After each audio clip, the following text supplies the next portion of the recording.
Mga kapagsibol, pagsibol office update po, malapit nang matapos, may mga kaunti pa po, akin na po sa budget pero 'pag may dumating na fund, tutuloy na po natin yung minimal na lang naman po.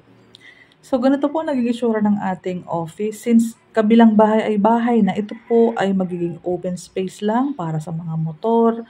'Pag hapon po kasi is mahangin po sa may car park. So sa umaga, dito tayo mag-fill out ng mga form kasi dito po ang malilim. Sa hapon naman, sa likod naman po yung sobrang mahangin kaya ang pinasadya ko po sa likod, open layout lang. Open lang po, wala pong harang para yung hangin ay through and through lang sa loob ng opisina. So, ito na po ang ating office. Daily tripping and reservation, maaasikaso na namin kayo soon kay Pagsibol Village Southwest. May Rizal and may Bulacan din. Pwede din mag-reserve dito. So, ganyan po, mapapansin mo po, tuloy-tuloy lang ang daloy ng hangin kasi yung mga opening po, may mga bintana po tayo. Ito naman po ang gilid ng ating bahay. So, malaki po itong naging extra space. Ito po, access ko papunta pa uwi sa bahay pag ginagabi na ako. Doon na ako dumadaan sa gate. So, ayan po siya. Naiikot kasi ang bahay kapag may sobrang lupa sa gilid. Ano po, mapapansin po ninyo yung luwang talaga sa kayong aliwala sa maghapon. Ito po, bale dress up unit na ang tawag dito. Pero ito kasi is office po, hindi po siya residential. Yung kabilang bahay, pwede natin i-check mamaya. Sa second floor po, i-check naman natin kung ano ang naging inspiration natin sa magiging office natin. Ito po ang soon magiging meeting place.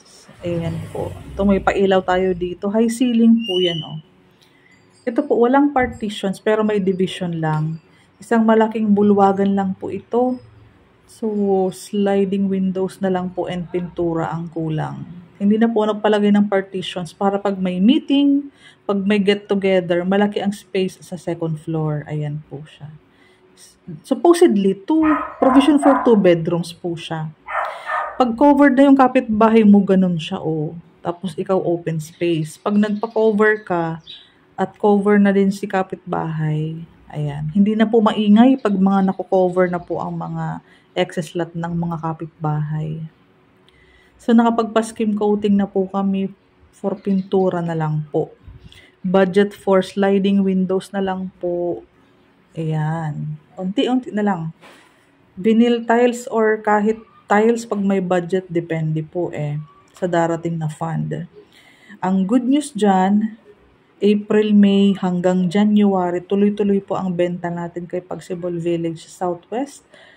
Yun, nakita mo po, naka-jealousy pa kami. Kami po, sa old Pagsibol 1 and 2 kami. Kayo po ay naka-sliding windows na. So, may allotted budget pa ako for the pintuan, for the screen door, for the sliding windows. Unti na lang po yan. Magiging napakaganda at presentable na ng office natin para very homey pag nag-visit kayo sa aming office. Cindy Bernal Hapil, Division Manager ng Dreamhouse Realty, taga Pagsibol Village 1 and 2. Yan po ang isa-search mo sa Waze. Pagsibol. Pag magte-tripping ka, pwede mong i-check muna yung aming office, yung aming dress-up unit. Ang meeting place natin is sa Pagsibol Village 1 and 2. I-search mo Vlogger Ma'am PH, baka lumabas na yan sa Waze. So, mabilis na lang pumupuntahan ang bahay namin. Latria Homes po ang dadaanan doon sa may highway, sa may police substation pa Hills View. Yan po. Mabilis lang pong mahanap itong location natin. Ngayon po, ang gagawin po natin, after po nating ma-qualify yung 29,000 ang basic salary to 30,000 ang basic salary plus food and allowance, ayan po. Pwede na tayo mag-set ng schedule for tripping and reservation.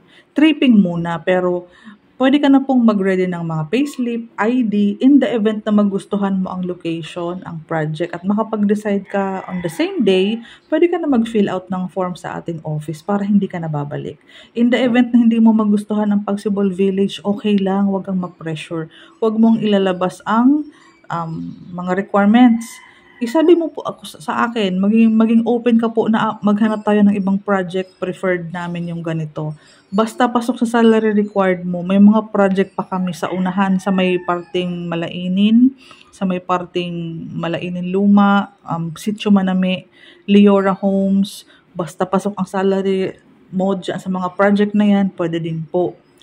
Ito po kasi si Pagsibol Village is talagang pino-focus namin dahil wala po siyang reservation, walang equity, walang down payment, malaki ang lot area, hiwa-hiwalay duplex.